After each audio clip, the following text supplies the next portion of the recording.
কোচবিহারে বিক্ষোভের মুখে রাজ্য বিধানসভার বিরোধী দলনেতা শুভেন্দু অধিকারী। নিউ কোচবিহার স্টেশন চত্বরে কালো পতাকা নিয়ে জমায়েত করেন তৃণমূল কর্মী সমর্থকরা। মঙ্গলবার কোচবিহারে এসপি অফিস অভিযান রয়েছে। বিরোধী দলনেতার বাঁশ, লাঠি, ইট নিয়ে হামলার অভিযোগ। বেশ কয়েকটি গাড়িও ভাঙচুর করা হয়েছে বলে অভিযোগ। কেন্দ্রীয় বাহিনী, নিরাপত্তা আধিকারিকরা ও পুলিশ পরিস্থিতি নিয়ন্ত্রণের চেষ্টা করছে। খাগড়াবাড়ির ওই রাস্তা দিয়েই আসার কথা নির্ধারিত ছিল শুভেন্দু অধিকারীর। সেই মোতাবেক প্রচুর পরিমাণ পুলিশ আগে থেকেই মোতায়েন ছিল এলাকায়, কিন্তু নির্দিষ্ট একটি সময়ের পর হঠাৎ করেই সেখানে বেশ কয়েকজন তৃণমূল কর্মী সমর্থক জড়ো হয়ে যান।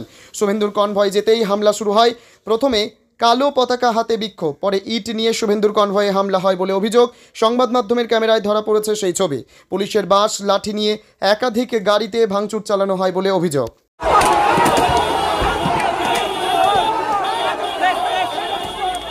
কালো পতাকা দেখানো হচ্ছে যে যা ওরা এতদিন তৃণমূলকে আক্রমণ করতো, মমতা বন্দ্যোপাধ্যায়কে আক্রমণ করতো, আমরা গণতন্ত্রের অঙ্গ হিসেবে সেগুলোকে মেনে নিয়েছি।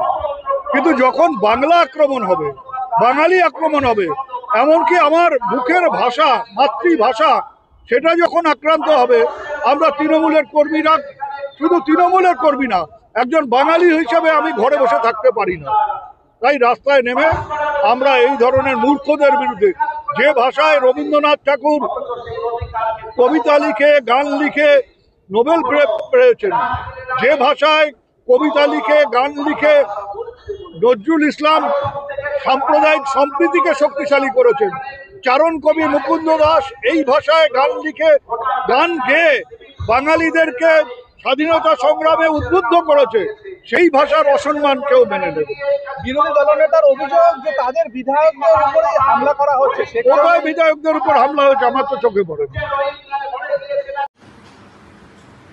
বাংলা ভাষার উপর যেভাবে আক্রমণ চলছে, বাংলা ভাষী মানুষদের উপর যেভাবে আক্রমণ চলছে, তারই প্রতিবাদে আজকে আমাদের কোচবিহার জেলায় 19টি জায়গায় তৃণমূল কংগ্রেসের আমাদের বিক্ষোভ ধর্ণা কর্মসূচি চলছে। কোচবিহার 2 নং ব্লকের কোচবিহার শহরের ঢোকার মুখে খাগড়াবাড়িতে এইরকম একটি কর্মসূচি চলছিল। হঠাৎ যখন শুভেন্দু অধিকারীর কনভয় যায়, পুলিশ ব্যারিকেড রাস্তার দুপাশে ছিল। আমাদের তৃণমূল কংগ্রেস কর্মী সমর্থকরা শুভেন্দু বাবুকে দেখে জয় বাংলা ধ্বনি দিয়েছে। এটা স্বাভাবিক, কারণ তিনি জয় বাংলা ধ্বনি দিলে যেভাবে রিয়াক্ট করেছেন একজন কর্মী, আরামবাগের কর্মী কাছে গিয়ে, সেটা অনুবিপ্রিত ছিল। আমরা এটা মানতে পারিনি। তাই জয় বাংলা ধ্বনিতে মুখরিত হয়েছিল সেই এলাকা।